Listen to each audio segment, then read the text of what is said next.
Welcome to the Leader-Post Rider Rumblings podcast, episode number 167. Taylor Shire and Darrell Davis are back with another Saskatchewan Roughriders football chat as we talk about the Riders' 4-0 start for the second straight season, Darrell. They're coming off a 37-18 win over the BC Lions to stay unblemished so far this season. Yeah, the first time they've done that 4-0 starts since 1969-70 when they went to the Grey Cup and made it to the conference final. And I looked it up, Taylor, because your reference to it in your Leader-Post story that and it was they were the last 2 years of Eagle Keys as their head coach, a legendary coach. So he left for greener pastures after that. But that's a long time ago, and the Rough Riders seem to be on track to be that type of team, right? That they pulled everything together and look like they're certainly a competitor in the entire for a chance to make it to the Grey Cup, which is something we've talked about a couple of times. Yeah, I mean, heading into the season, a lot of people, including us, I think, tabbed them as the West Division favorites, Grey Cup contenders so far through 4 games. We've talked about it. We've both written about it. They're not perfect, but they're finding ways to win. They are a good team. They're proving it each and every week. And at this point in the season, I don't know how you wouldn't have them as one of the Grey Cup contenders. Don't tell Winnipeg. Yeah, or Montreal, right? And that would be in terms of the power rankings, I guess. All 3 of those teams at this point would be the 3 Grey Cup contenders, even though you only can have 2. And I've still said, and I said it in our preseason chats, and I've said it, Saskatchewan still needs to go through Winnipeg. Yeah, well, that's where all the games are, right? They got 3 against them this during the regular season, and Winnipeg still carries the crown from the West Division. So when they got Zach Collaros back for their last game that we watched, they're once again a contender, mostly because of him, but they've put a pretty good team around him, obviously. They're younger in a lot of different places. They're not as old as we think they are. They're old in a few places, but it's a very strong team. And Montreal is a decent squad, but without Davis Alexander, if they've got to rely on McLeod Bethel-Thompson, they're in a lot of trouble. Backup quarterbacks, we looked around the league at the start of the season and thought, hey, there's some great backup quarterbacks around the CFL. And we got to see 2 of them, didn't we, on Saturday night with the Rough Riders and the Lions going at it with their backups battling.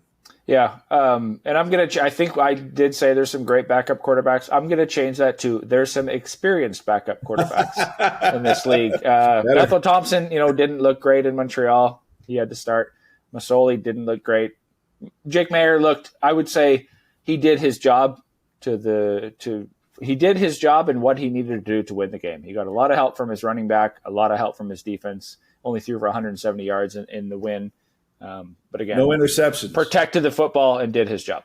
Yeah, no turnovers, which was huge, right? When you put a guy like that into the game, that's exactly as you say. Those are the instructions.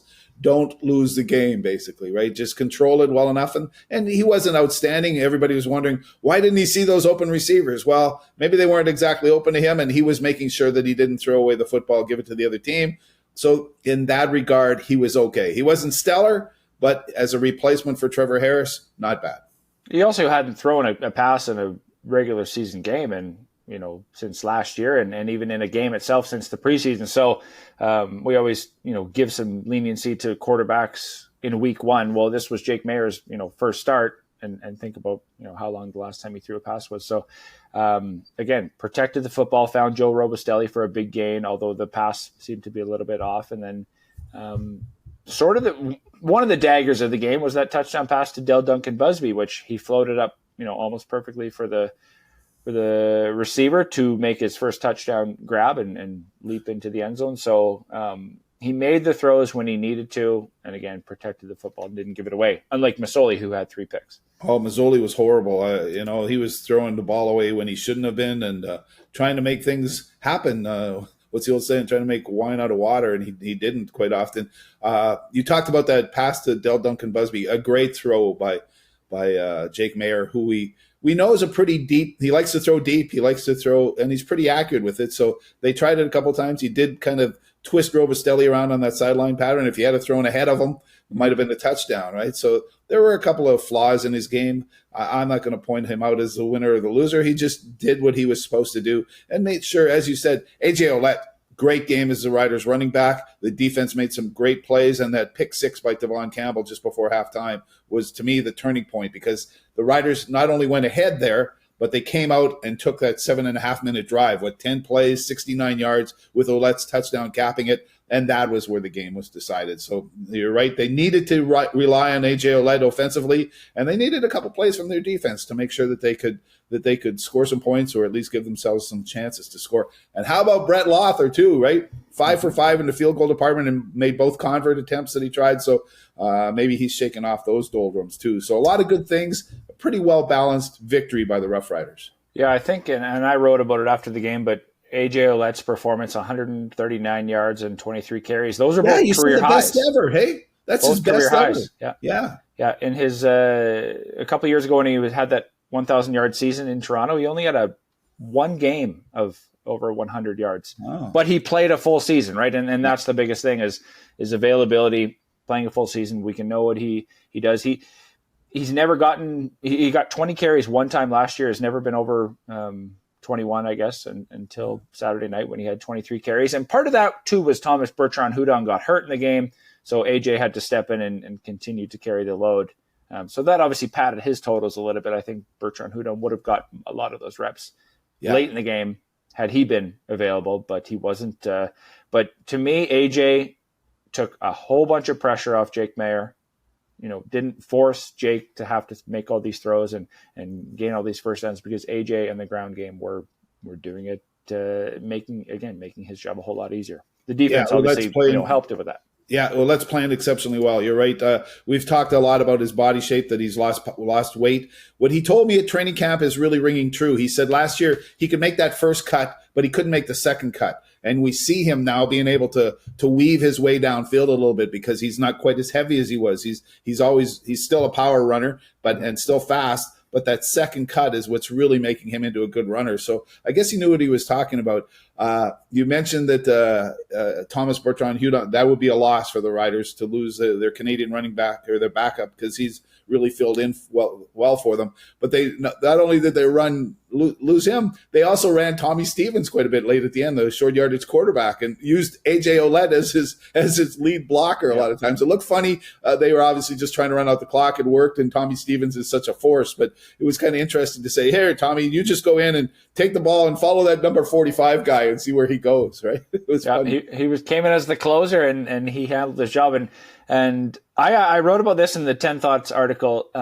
Everybody has a job to do on a team, right? Everybody, here's your role. And I think Tommy Stevens is doing his job the best, in my opinion, so far. You can sort of pick apart every other player and how they've performed. And at this point in the season, AJ Ouellette, I would say, is also potentially doing his job the best. But Tommy Stevens has been unstoppable. Almost. He had one stop. It was a bit of a miscommunication. Didn't cost them. So he's 99%.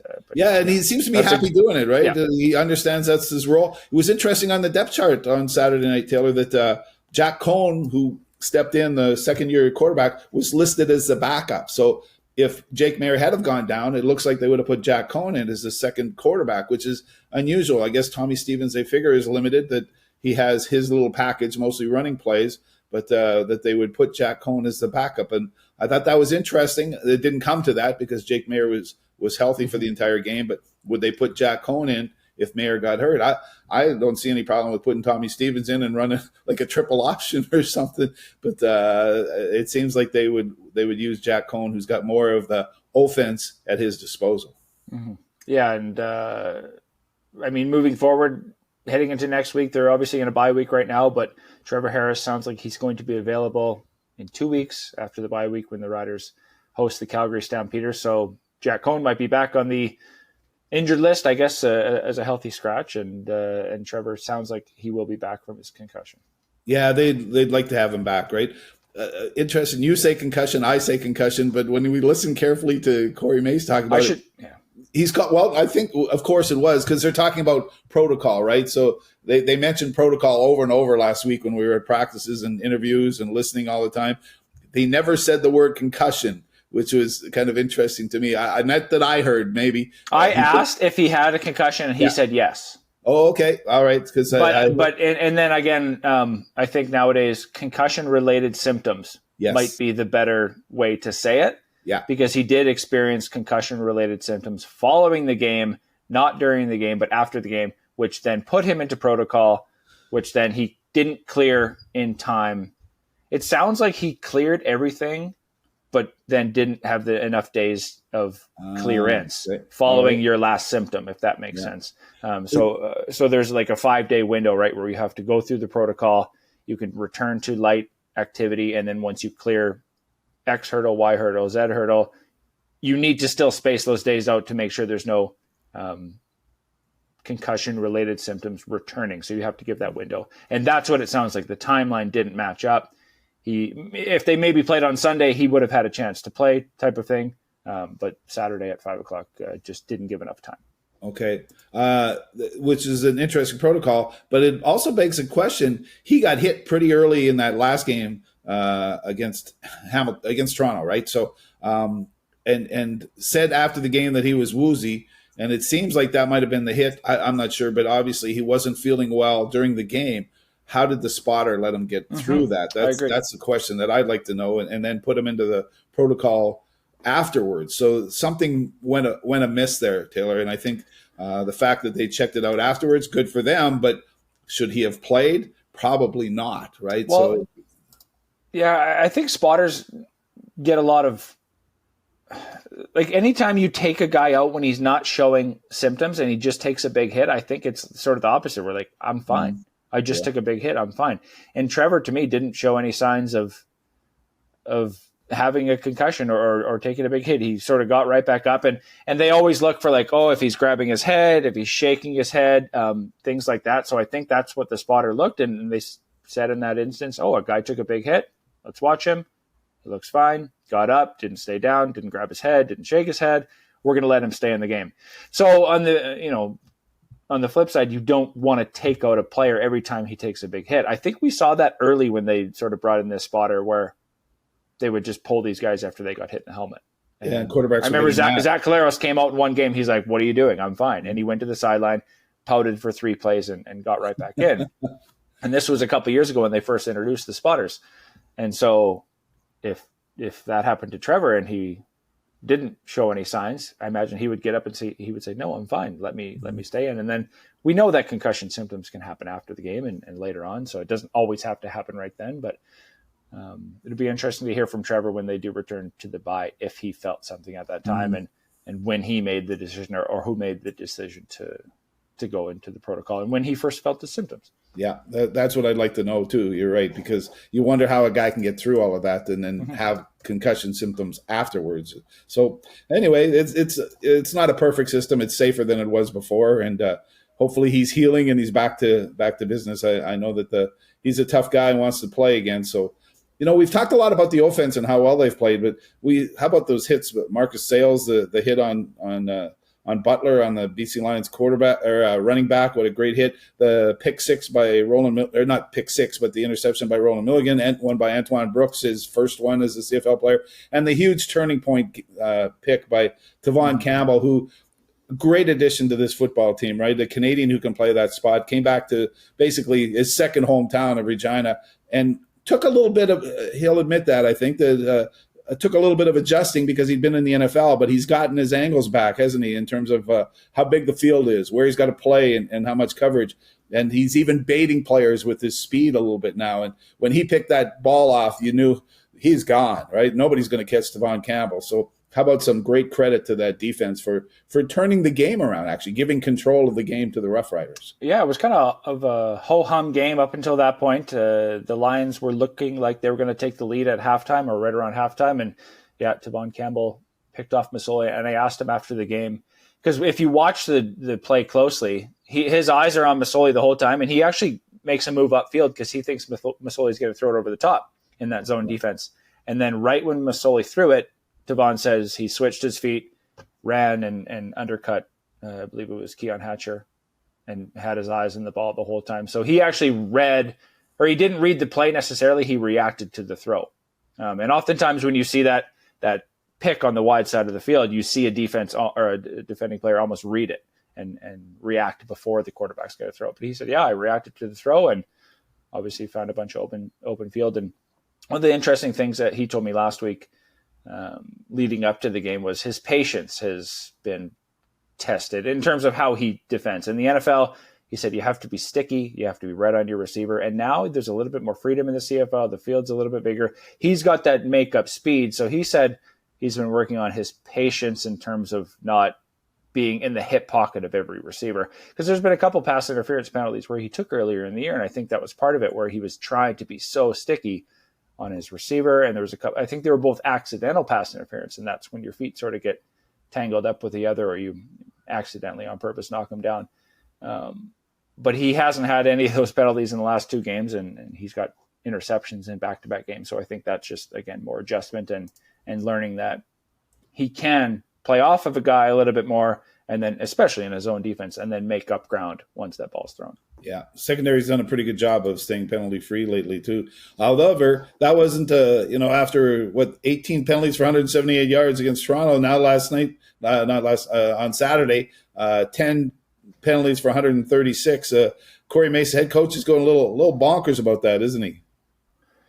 Yeah, and that is a little bit inflated because I don't know how many penalties were thrown during that on-field skirmish when Micah Johnson was heated. It was a net 25 yards against the Riders, so I imagine there was another 15-yard penalty in there as well. So that was potentially 40 yards of penalties all into one play. But again, that speaks to the discipline. And I mean, at that point in the game, you have to stick up for yourself, stick up for your teammates, and you're not going to let BC run all over you. So I don't mind when it's penalties like that, but usually it's tit for tat and you don't go over the top. But when you're protecting yourself and your home field, I don't mind that. We're both especially as a former referee. If the game is out of hand and it's not late in the game, you got to stick up for yourself. Okay. Well, you don't think you should be turning the other cheek because we got this game in control. There's nothing we have to get involved with. I think that's kind of what they're. I didn't see what exactly happened, but from the looks of it, it looks like there was a bit of a cheap shot. Somebody twisting some ankles and whatnot. And at that point in the game, I think you should say, don't mess around with us. And that's totally fine. If it's fourth quarter and there's an undisciplined penalty or somebody's taunting or jawing at the sidelines, then that's where some discipline should come in, internal discipline from the team in terms of playing time or benching or more sprints at practice or whatever. But when it comes to sticking up for each other and sticking up for yourself, I'm fine with that. So the 10 penalties, how many ever yards, 100 and some yards, I think was inflated a little bit because of that. Yeah, that's true. It was a feisty game. The Riders have been in a couple of them, right? So, and you're right. If they're in the stretch drive and it's the 22-22, you better not be risking a penalty like that. But they were well in control of the football game from the early in the third quarter to until then. So the fourth quarter, you do have to be careful, though. You don't want to lose any of these guys, right? Because there's not only are there fines, but there can be suspensions for some of these things. So just make sure that you're not slapping somebody or hitting somebody, because those are instant ejections and could lead to another game. So make sure that you keep your wits about you, and they're pretty good at that. Although Corey Mason's hinted at some discipline, that they're going to have some team-led discipline to keep everybody in line, which he talked about last year, because they had some early problems last year with penalties, and they seem to be better. But you're right, sticking up for each other, I can handle that a little bit, but don't risk it later on if you're in a really tough game. Yeah, he was really heated post game, or sort of. It was sort of stewing with him post game, that play with when Micah Johnson was down and there was a big pile. So obviously something happened in that play that he saw, and he was super heated about. Obviously, the Riders came away with, I think it was, again, net 25 yards against them in penalties. So there's a whole bunch of flags thrown, and obviously Saskatchewan was sort of the aggressor in that. But Mace was heated. He said that's the biggest thing this team needs to clean up is the discipline. Obviously a few other things. They're 4-0, but again, we say they're not perfect. So discipline, I think, would be, the biggest thing this team needs to correct. And then little things, right? Finishing off drives like every team needs to. Maybe limiting the passing yards a little bit, making sure you make every field goal that's out there. So like that's, all the cliches of being a perfect team, right? There's always little things to clean up, but I think that, discipline and that focus, I think, would be number one. A coach never wants his team to be perfect until the end of the season, right? Yeah. So they've got something to work on. You and I talked about this just before we were setting up for this podcast, that it's a perfect situation for them to be in. 4-0, they got a week bye, and then come back to play another Western team in Calgary. This was their first game against a Western opponent. and coming back with things to work on. When a coach says, okay, yes, we're undefeated, but these are things that we need to do. Easy to motivate them, right? They're confident and they're listening. They say, we know what we're doing. We know that we trust in the coaches. Let's work on these flaws that we have. Yeah, their heads won't get too big. The egos won't get too big because there's always things to clean up. And I think that's a good mentality. And that's a good coach's mentality, right? You don't want to pump them up too much. But at this point in the season, sure, they're a good team, but they haven't been underdogs in any game, I don't believe, so far. They faced a backup quarterback in BC. They got to go to BC in a couple weeks after, I believe it's right after the Calgary game.